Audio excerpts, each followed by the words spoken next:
Welcome, Irish fans, to this week's edition of the Jack Swarbrick Show. On this week's show, we will visit with Notre Dame volleyball stars Natalie Johnson and Sam Fry. And after that, Notre Dame football director of scouting Bill Rees will stop by for a chat. But first, to get things started, here are your hosts, Notre Dame Vice President and Director of Athletics Jack Swarbrick, and back after a one-week absence, Notre Dame football offensive lineman, musician extraordinaire, and the leader of Wapu Nation, Sam Bush.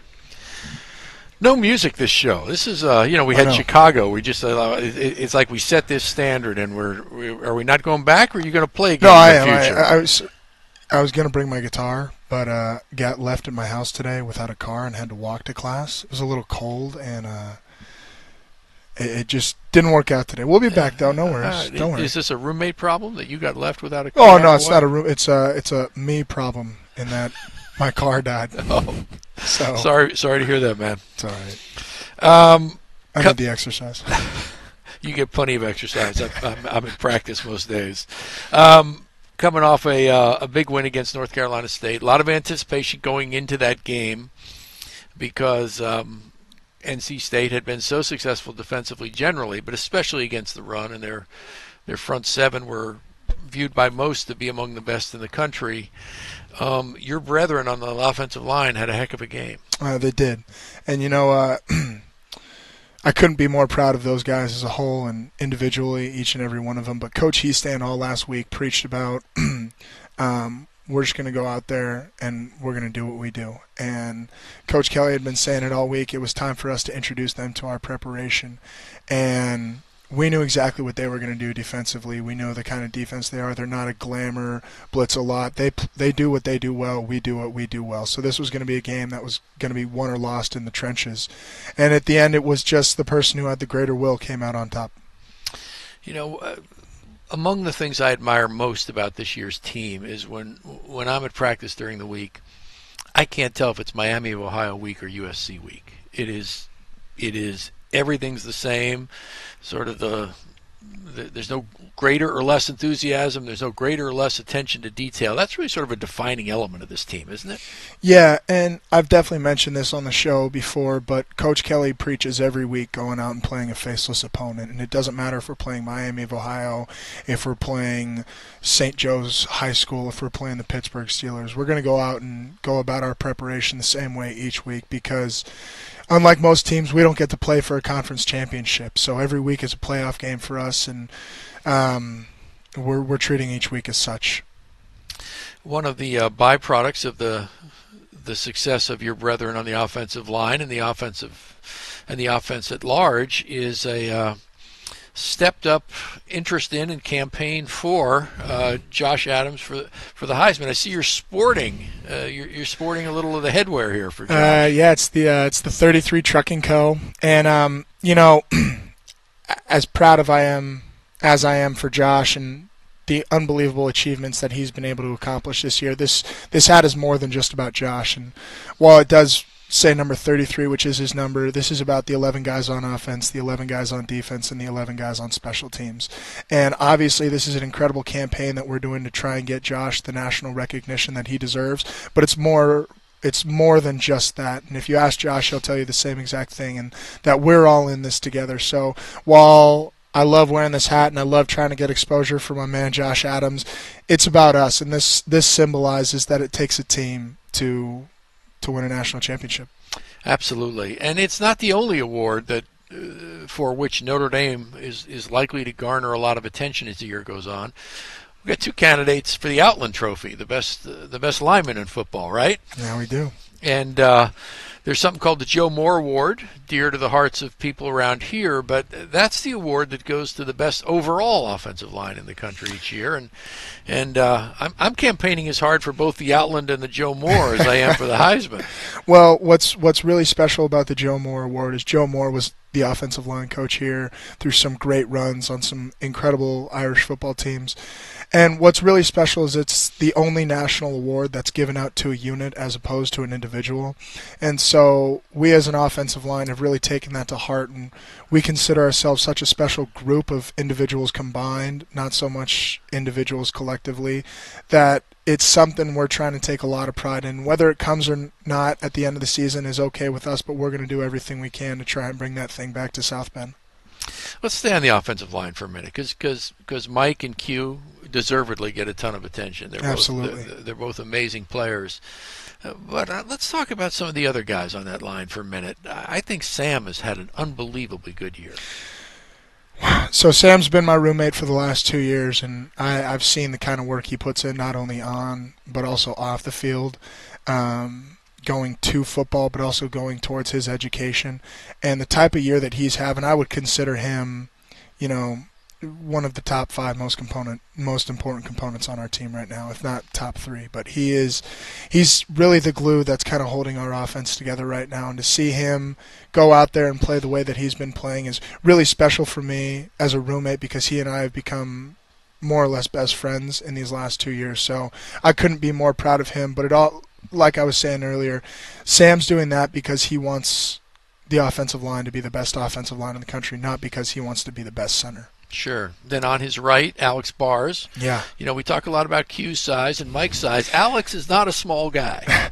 Well, especially playing guard. Right. Alex is 6'5", pushing 6'6", and he's a great athlete. He's got great feet, great size, and love the way he moves. And Alex has been doing his thing over on the right side, and it's been a lot of fun to watch. Yeah, it's interesting to see how much of the yardage has come on the right side. There's a lot of focus on the left side, but the defense is focused on the left side also. Yeah, exactly. And that right side's been very productive. But then 2 young guys splitting time at that right tackle and really acquitting themselves well. Yeah, we got a redshirt freshman Tommy Kramer and actually true freshman Robert Hainsey, who have both really stepped up this year, and that's a very intimidating role to step into as a starter on the offensive line for Notre Dame, especially at such a young age. But they've really taken it in stride, and they've run with it and done a great job for us this year. And just like everyone else on that offensive line, not just the guys playing, but all 15, 16 guys in that unit, I couldn't be more proud of them. I know you and your teammates don't spend a lot of time focused on it. It's not on your radar as something that's important, but still a nice compliment when the first college football playoff selection committee rankings came out this week to see the Irish in third. It's it was really cool to see. I was up at training table with most of the guys when it happened, and we were all really excited, but we also know that there's a lot of work left to be done. And like I said earlier, we don't play for a conference championship. So every week, week in, week out, we're playing for a playoff spot. And we can't let up one bit, or else that's not going to be a realistic possibility for us at the end of the year. So while that's something really cool in its own right, it's still we're going into week 9 of the season, and there's still a lot of football left to play. We got the whole month of November, which, what they say, Octobers are for pretenders and Novembers are for contenders. So it's time for us to really get down to the nitty-gritty stretch of our season and show the country who Notre Dame really is.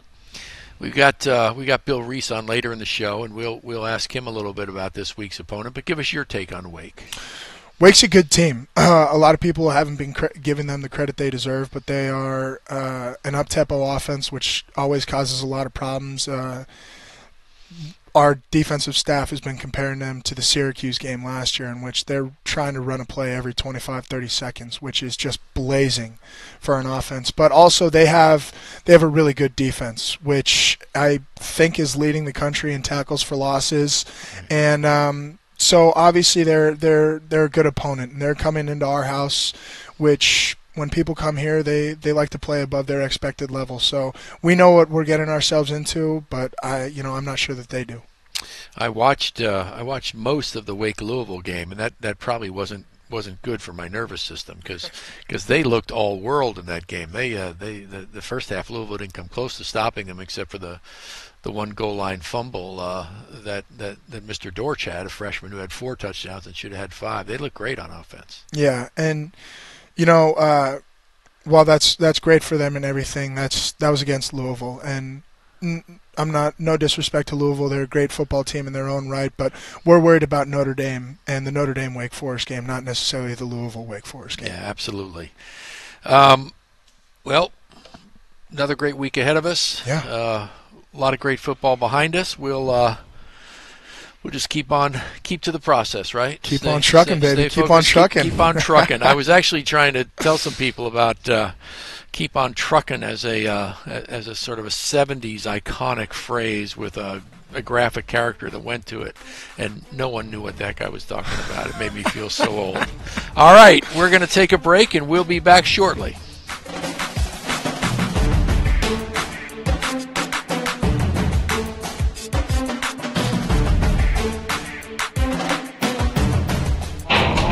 We represent the greatest university in the world.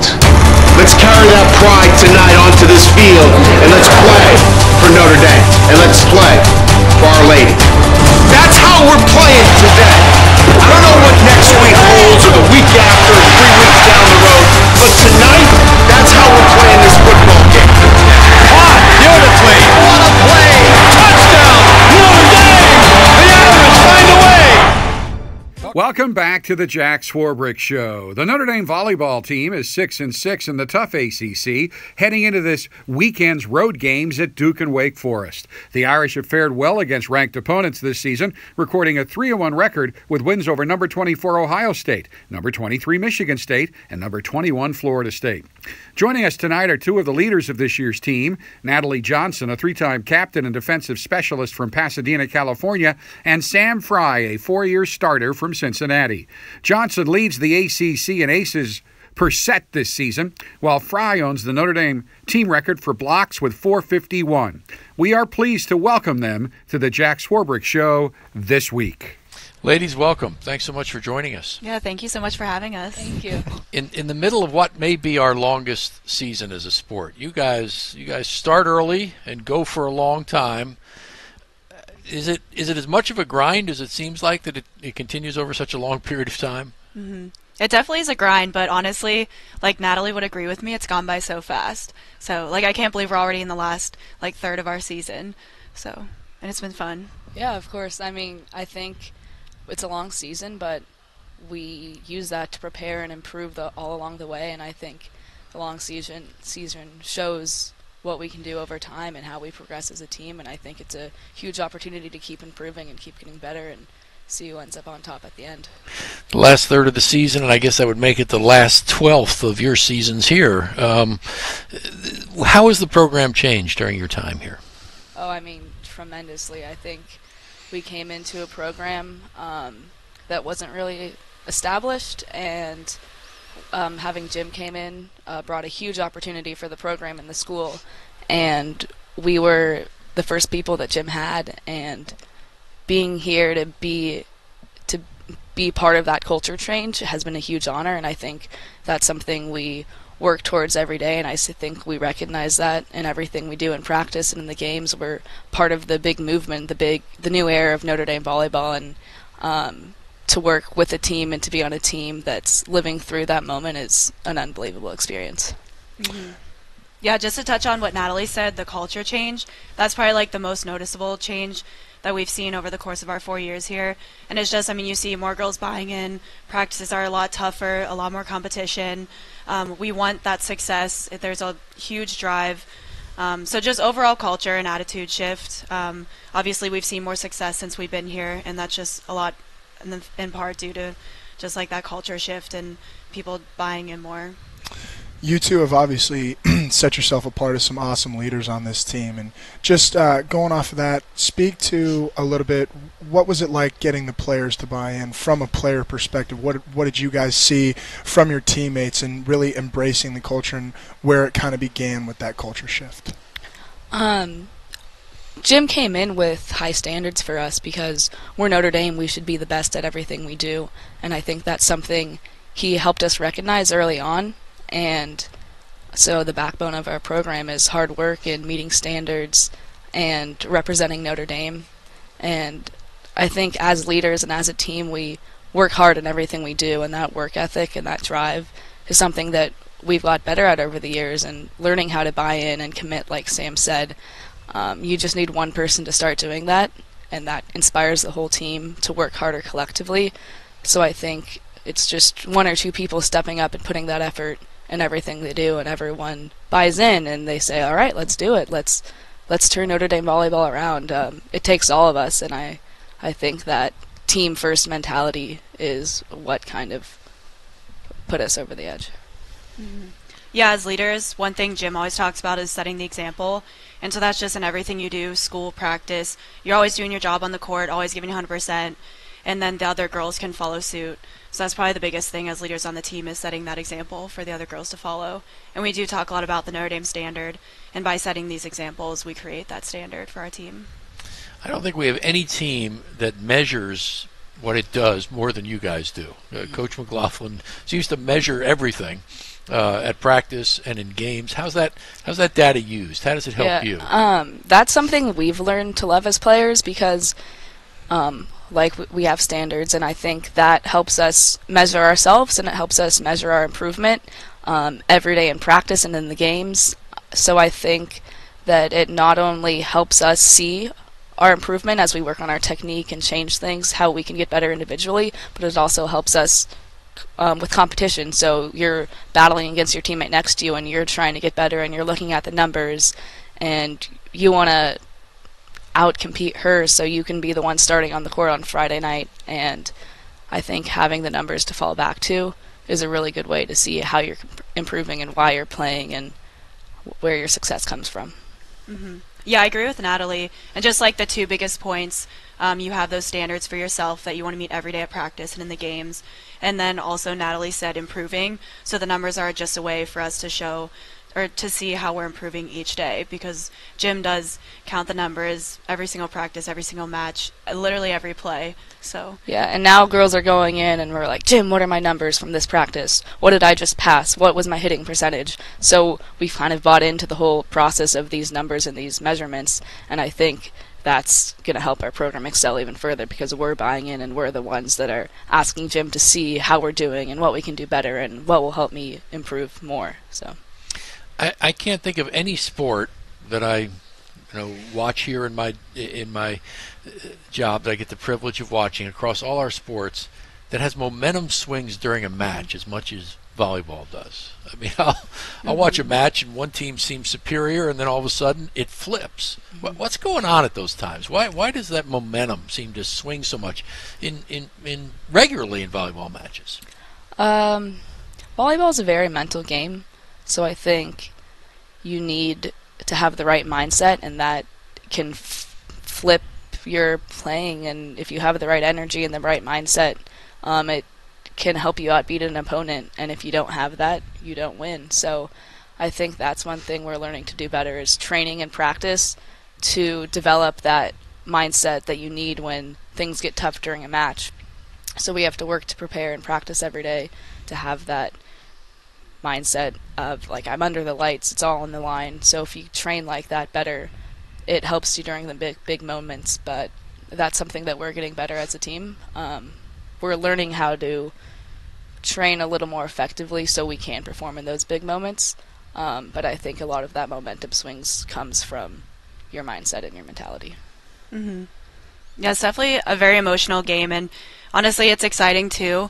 Even just you were saying, just watching it, there's so many different swings, and that's part of the reason I love it is just because, like it's anyone's game. There's not a timer like basketball where it ends at a certain point, and I think that's one of the reasons it is so emotional because, like you could be down by 5 or so points, but you can always come back because it's not a timer that's restricting you. And just overall the game's really exciting, and like Natalie said, we really have to focus mentally to stay in the moment and just keep focusing on ourselves and on the team and controlling our minds so that we don't get too caught up in all the excitement and emotions. Sort of an extended version of that sometimes is in two matches against the same team, right? So because of the hurricane, we play Ohio State and Columbus. If I'm not mistaken, it was 3-zip them. Mm-hmm. You come back here and you beat them. What happens? What flips the switch overnight? Mm-hmm. Yeah, it wasn't that we got better in that one Saturday practice. It was that we approached it a little differently, I think, and we came at it with the mindset of we're going to put it all on the line. We're going to fight for this. We're not going to look back. We're not going to hesitate. We're going to work better as a team together and get it done. And I think that's really what made the difference was just our energy and our fight. you guys have both obviously had some really incredible individual seasons, and just like what does it mean to each of you to be able to perform for your team like that? Mm-hmm. I'm definitely very honored by like all that Notre Dame has given me, and I don't know, I usually don't think too much about like my individual accolades, but it's just an honor putting on the jersey and playing for the team, and it's been an awesome opportunity just seeing this program grow and playing under Jim. Just all the new experiences I've learned, all the different girls I've met on the team.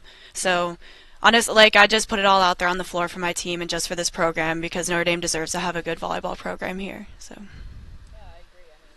I think that's something. What you accomplish has something to say about what your teammates around you are accomplishing and how they're pushing you to be better. And I think we've done a great job of having a good support community around us, and I think that's what makes us better every day. Okay, this is a portion of the show where I demonstrate how little I actually know about the sport we're talking about here. Explain to me the substitution that happens before the match even begins. You're on the court. Libero. Yeah. Yeah. What's going on there? Why can't you start with that lineup? The libero, which Sam played, actually doesn't count as a sub. So that's like my position, like my back row. And the middle hitter usually doesn't play her 3 back row position. So before the match, we'll just swap out. But the middle has to be on the court because she's the one in the lineup. So. Did you get that?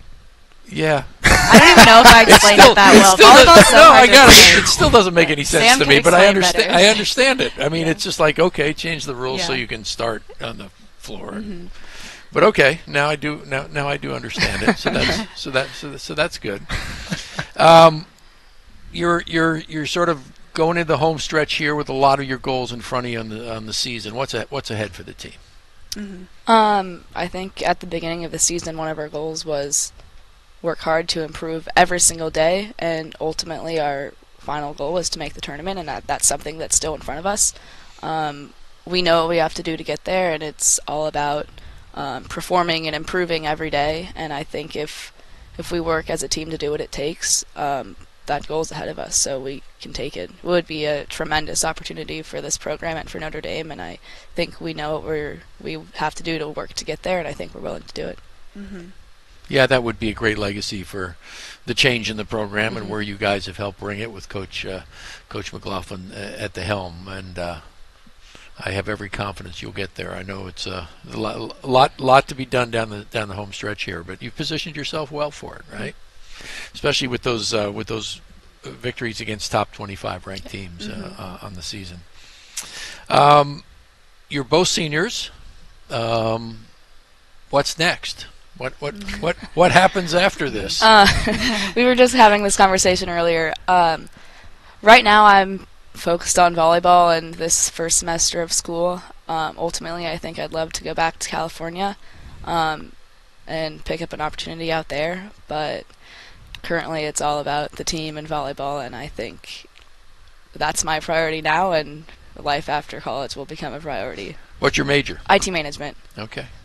Mm-hmm. Sam? And I'm studying consulting, so I'm kind of looking at different firms, consulting firms. Or recently I've kind of been looking at different startups, and I think I want to be in Chicago right after school, but eventually maybe go back to Cincinnati, where I'm from. So just like Natalie said, we're kind of really engulfed in the season, so the networking has kind of been a little tough, but I've been able to network a little bit, talk to some alum, and we'll see. Still in the process. You came from different parts of the country to come here. One from Southern Cal, like my buddy here, and one from Cincinnati. Reflecting back on it, what helped you make that decision? Why Notre Dame? And do you feel like those expectations were met while you were here? Oh, above and beyond. Yes, definitely. My first visit to the campus was beautiful. That's the first thing that draws you in. The people around you, the Golden Dome, the athletic facilities. So we didn't bring you here in February. No. But it's an awesome environment, and Notre Dame does everything to the highest standard like we've talked about, and it's a place where you have a great balance of academics and athletics, and it's the best of both worlds in every single way. So I think that just how can you can you not say yes to an opportunity like this? So, yeah, living out these 4 years, I think all of my expectations have been met, and I'm honored to say I'm a soon-to-be graduate of the University of Notre Dame. Sam? Mm-hmm. Yeah, so for me, when I was looking at schools, I wanted to go somewhere that I can play and make a change, and Notre Dame definitely set me up for that opportunity. Just to echo what I said before, just being a part of this culture shift and the change in the program has been awesome. And to say that I'm a part of that with my teammates is something that'll last with me forever. And then just with Notre Dame, too, I kind of knew the whole deal because my mom went here. And it's just awesome to experience that while I'm here rather than just always hearing those stories from her and how awesome the people were. And that really came to life over my time here, just all the relationships I've made, the challenges I've faced. And Notre Dame's just a really great place, great people. And then also I'm Catholic too, so being at a Catholic university and having that option to go to Mass is really awesome. So just overall, Notre Dame's just, like Natalie said, above and beyond my expectations. And if I did it again, I'd choose Notre Dame every time, just because it shaped me into the person I am today. So. Well, we started this segment talking about the culture change that you've been part of here, and from the perspective of the university, I want to thank both of you for leading that change. You bring in a coach and you hope to produce a change, but it really depends on the leadership of the team and the leaders on that team leading that cultural shift. You two have clearly done it. This program is very different today than it was, and its future is incredibly bright. And thanks for the legacy you have helped create here, and good luck the rest of the season. Thank you so much. Thanks, guys. We'll be back in a minute.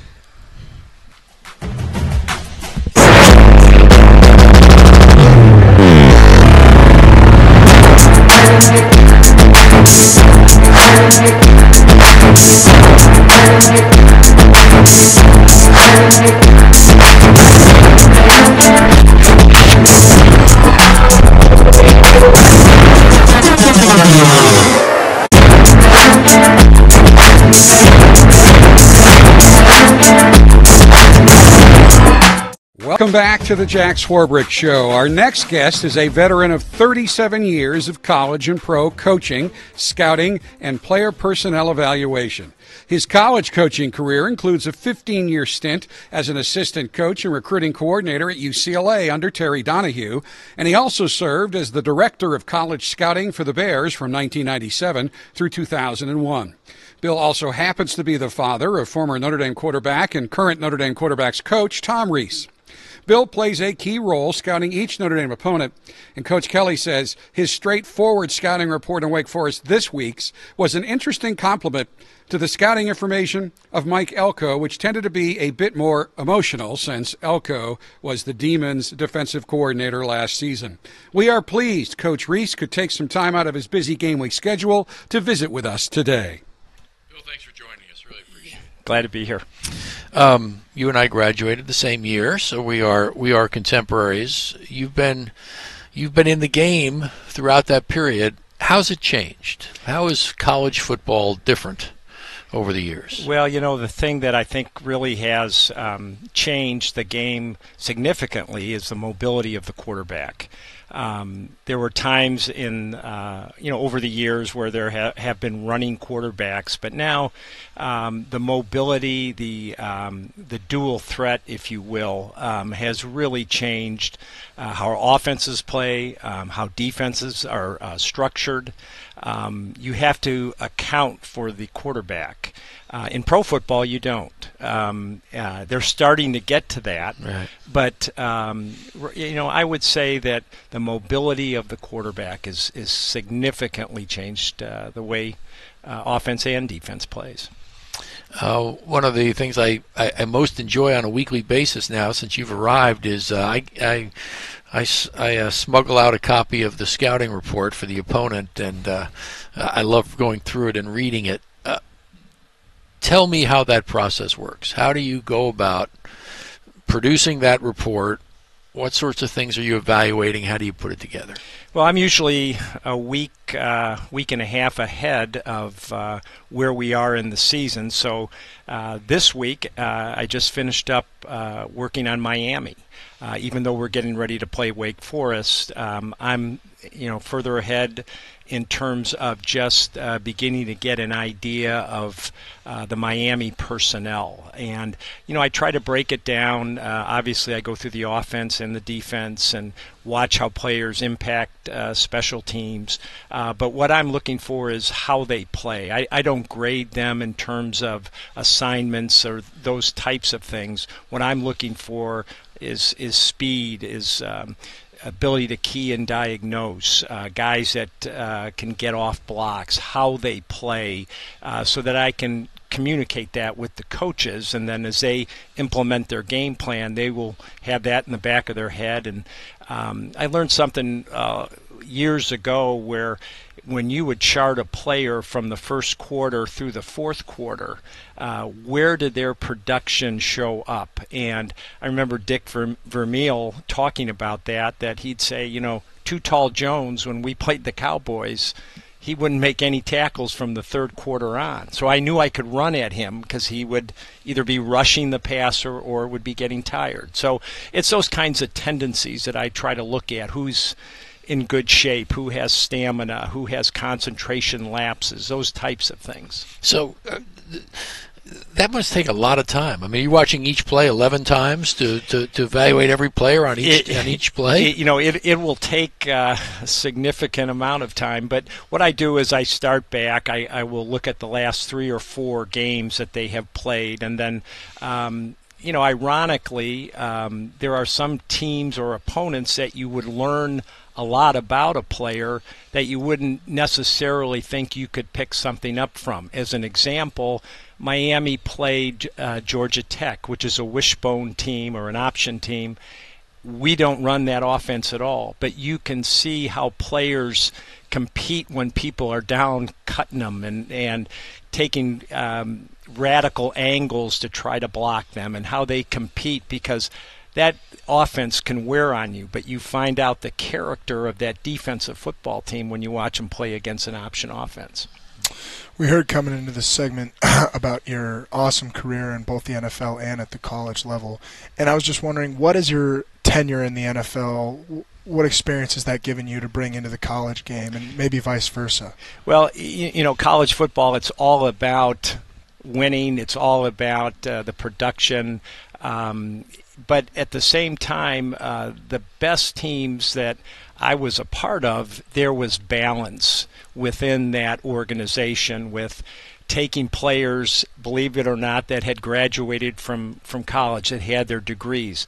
At one organization, that was very important, to get players that understood their roles and not putting so much emphasis on those first and second round picks, which obviously financially you needed to hit on. But as you went through the draft, finding players that would fit your offense, fit into your culture, it was extremely important in building a roster. And sometimes when you build it from the bottom up, that was even more important than getting those top players at the top. You just needed to have people that understood the importance of being in that organization and in that system. You spent a lot of time in your career both evaluating talent and coaching talent. Do you miss coaching? You miss relationships with the players. That is, something that you always look forward to and developing and being a part of. I know that's the one thing that when Tom decided to come back to Notre Dame, he said this was the thing that he missed most in the NFL and in his first year at Northwestern, was just having that relationship with the players and being in the locker room and being in the meeting room and getting to know their families. Those things were all really, so significant when you're in that role. Speaking of your son, what's it like as a father seeing him come back to his alma mater and have such an awesome impact on a school that has been a huge part of his life? Well, both my wife and I are extremely proud of him. He gave this a lot of thought. In his heart, this is what he wanted to do. We're just very proud of the choices that he's made and the man he's become, and he wouldn't want to be anywhere else. And he's really enjoying every part of this season, and as each week builds, it's going to get even more challenging, but it's a great group of coaches. I know he's learning a great deal and contributing, and it's been a great experience for him so far. We've talked a lot about you evaluating our opponent. That's not the only evaluation you do. What other evaluations do you engage in to contribute to the success of the team? Well, we're doing a lot in terms of evaluating the recruiting classes, not only for 2018 but 19 and even deep into the 2020 class. And it's a great opportunity to really look at players, see how they fit, project them to where we can build this roster into being a championship level roster year in and year out. And it's like anything else. The sooner you identify, the sooner you can begin to recruit and sell the student athletes to come to Notre Dame. And longevity in recruiting, that has not changed. The sooner you can get on a player and recruit him, the better your chances are. When you're looking at a player coming out of high school to potentially come play for Notre Dame, what would you consider the biggest trait when you're looking at someone like that? It will vary greatly by position, but the one thing I think that we've done before and has been continued here is looking at game film. Sometimes you just get a little bit of a snippet of how a player is on a highlight film, but you really don't get the true measure of his competitiveness, his ability to adjust during a game. Again, how does he play in the first quarter as opposed to the fourth quarter? How does he play when he's ahead? How does he play when he's behind? Those are things that I think are really important in evaluating. But like anything else, if a guy can run and he's got toughness, he's got instinct, those are qualities that really translate. And there'll be players now that will commit and come to Notre Dame that will have position versatility, that could play possibly offense, possibly defense. But if they can run and if they can tackle or go over the middle for a reception, whatever the case may be, that enhances their just overall value to the roster. And so those are things probably in general that you want to see. You talked about projecting forward with young people you're evaluating in that context. How do you sort of mix together the systems we run and the coach's preference for the type of personnel he wants and how he's trying to run the offense, run the defense, whatever it may be? Well, I think that's something that we have to listen and understand what the coaches are looking for. What Harry Hested wants in an offensive lineman, as you can attest to, is different from some other offensive line coaches. And it's very evident that model that Harry wants. And so I know right now in my head what type of lineman that he wants, and we're just going to keep scouring the country until we can find those.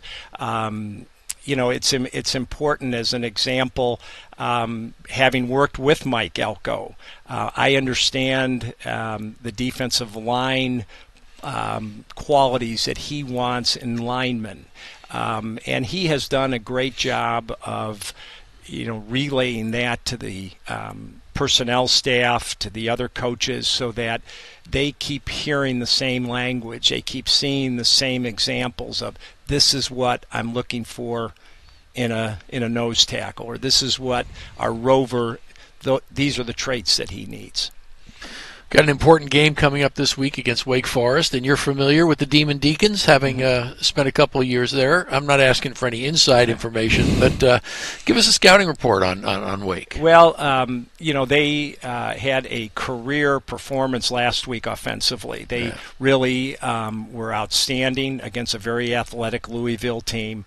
They have a very experienced quarterback in John Wolford, who is extremely accurate, but extremely high competitor and very experienced, and he'll make that offense run because of his determination. They are very good on defense, and quite honestly, that's the fundamentals and the philosophy that they have had the last couple of years with Mike Elko. They've been well trained. They do a lot of movement, a lot of stunning. They're not going to be with their probably best defensive player in Jesse Bates, who's right up the road in Fort Wayne, Indiana, and that will hurt them in terms of just his overall impact on the defense, but he was a great communicator. But they'll be well prepared. I'm sure they've had this game circled on the schedule for quite some time. There's a great deal of respect, not only for Mike, but for Clark Lee, and those players all have, on both sides of the ball, had great respect for him. So I know that they're going to give everything they can to, show their old coaches that they're pretty good in their own right. You've seen Coach Elko and Coach Lee in a Wake Forest setting. You've seen them both in a Notre Dame setting. What are some of the similarities and differences in how they approach the game, maybe depending on the two schools? Not really at all. They're both very focused. They're consummate professionals. They work hard, long hours. They communicate well. Football is very important to them. Coaching their players is very important to them, and making sure that they're prepared is their goal, and that's what they just strive for all the time, is to make sure their players are prepared, make sure that they're putting them in the best possible position to be successful. And they're great guys, and they just work extremely well together. It's a great combination of I know they're close friends, but they're also very close professionally. You and I spent some time together watching practice down in Culver. I recall it fondly, sort of standing up in the bleachers, watching the team, and you offered some great insights to me that helped me see the team much more accurately and effectively. Since then, how has this team evolved? What do you see as the measures of progress? Obviously, been successful in the one-loss column, but what's the progress you see in this team? The one thing that I've noticed is they care about each other. People stay around, they eat together. There's not that urgency to get away, get out of the building. And I would say on the field, as each week grows, I think they're becoming more and more familiar with the schemes, what their coaches are asking them to do. I think on offense, there's a true identity of running the football and playing physical, and as that all of that has evolved, I think Brandon has become even more effective with his down the field throws, and on defense, it's I really thought, since the North Carolina game in particular, where the team really has on defense really, I think, been playing with a great deal of confidence, and they're very hard to score on. They're playing together, communicating well, and they're tackling very well. So the fundamentals, I think, that were stressed early are carrying over to where we are today. We started the interview talking a little bit about, with the introduction, to how long you've been in the business, some of the jobs you've held. Who are the biggest influencers for you over that career? I would say Terry Donahue at UCLA was an extremely influential person. In fact, he lives in Newport Beach, down on Balboa Island. I don't know if you ever see him. My parents are on Balboa Island, so I've seen him around. Met him a couple times. And he just was an extremely thorough football coach, and really cared about his players, cared about his staff, did things the right way, was an extremely competitive person. Could not stand USC to, save his life.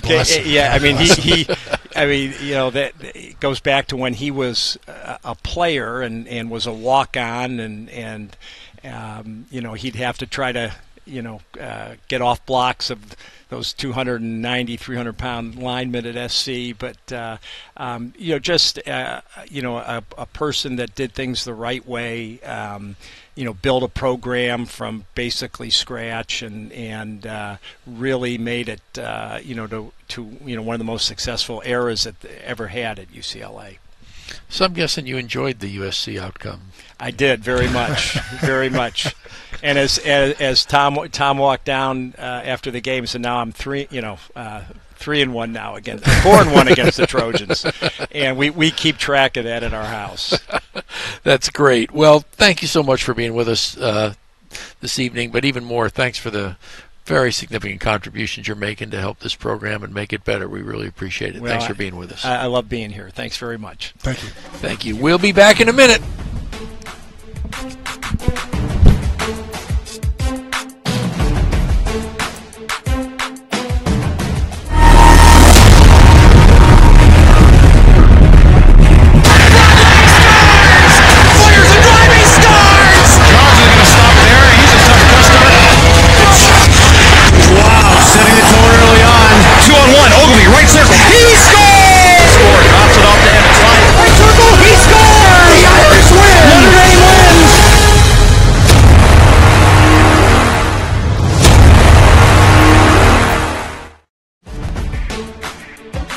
It's been another interesting fall edition of the Jack Swarbrick Show, and here to wrap things up for this week are your hosts, Jack Swarbrick and Sam Bush. Thanks, Jack. Lots going on campus with the other sports. Basketball is underway with some exhibition games. As a matter of fact, we watched the first part of the women's exhibition game. We're doing this on Wednesday night. They're playing Indiana University, Pennsylvania. I think it was 31-6 at the end of the first quarter, so I thought I could leave. I think that one's going to turn out okay. Fingers crossed. But it's great to see both basketball seasons get underway, and both teams are ranked, and that speaks to sort of the quality of the program. The women tend to be somewhere around 5, 6, 7, depending upon what you look like, and the men are in the lower teens. So a real tribute to both programs that they're ready to go. The men actually start a week from Saturday, their first regular season game. They'll be at DePaul in the dedication of the new Wintrust Arena there. We agreed to take on that challenge. DePaul will be hyped up, but I think that the men's program loves the challenge. And I got faith. Basketball's underway. Hockey is too, ranked number 10 nationally in both the USCHO rankings and the USA Today. They continued their pattern of splitting with a split against Nebraska Omaha. They lost 6-4 on Friday, came back and won 5-4 I'm sorry, it was Thursday and Friday, football weekend, so it'd be Thursday and Friday. And then this weekend, a lot of fun. We open in the Big Ten. Hockey's in the Big Ten for the first time, and it'll be great for our fans and great for our team. We open on the road at Ohio State, and then we come back the following week and play a really good Penn State team. So that'll be good. Volleyball we talked about during the show, so we're up to speed on that. They got some really important matches in front of them to make that NCAA tournament. That is their goal, and I got a lot of confidence they'll get there. Update us on soccer. Yeah, so soccer, women's soccer finished up their regular season last Thursday with a 1-1 tie against the number 4 nationally ranked North Carolina in double overtime. made it to the quarterfinal of the ACC championship, where they unfortunately lost to NC State, but they're going to kick it off next week in the NCAA championship tournament. Looking forward to that. Men's soccer ranked 21st nationally. Had a loss last Friday, unfortunately, in North Carolina, but got some big games coming up in these next few weeks. They'll be playing the number 10 seed Pittsburgh in the ACC first round, with Notre Dame being the 7th seed.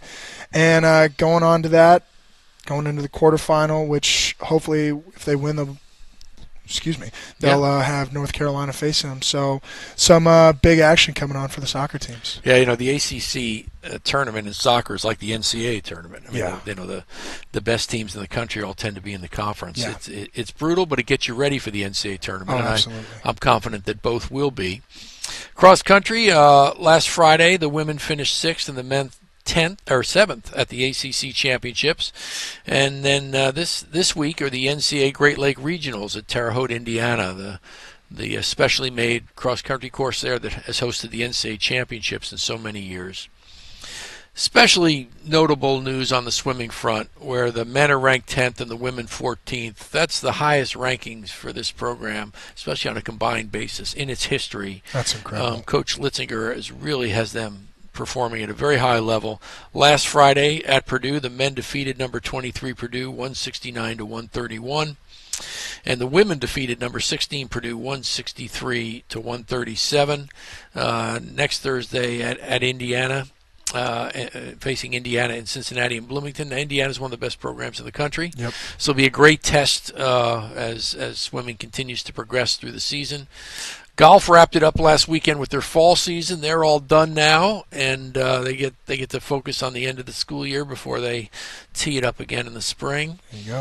And this weekend, men's tennis is in the ITA National Fall Championships in Indian Wells, California. Not a bad place to be this time of year. Not in the absolute least. Yeah, absolutely. And the women were there last weekend, so I got to start traveling with our tennis team, I think. If you're going to Indian Wells, they got some incredible golf courses out there. Really? Oh, beautiful. Yeah. See, if I golf, that would be really, really important to me. Oh, come on. I need the restaurants that are really good, not the golf courses. Well, I mean, that's just straight up Sinatra land out there. I'm not quite that old. I'm just saying. There's some ice. You go out there, you get a nice steak, maybe a good glass of whiskey. I hope that's a musical reference, not an age reference. That's all I got to say. You make of that what you will, my man. All right, well, make sure the Wapu Nation is ready to go this weekend. Oh, of course. Against the Demon Deacons. There's a Swarbrick who graduated from that school, my son Connor, but we're all in on the Irish. Good. All right. Great to spend another week with you. Bring the axe next week. I miss the music. It's the plan. All right. I got you. Until then, we'll see you. Go Irish.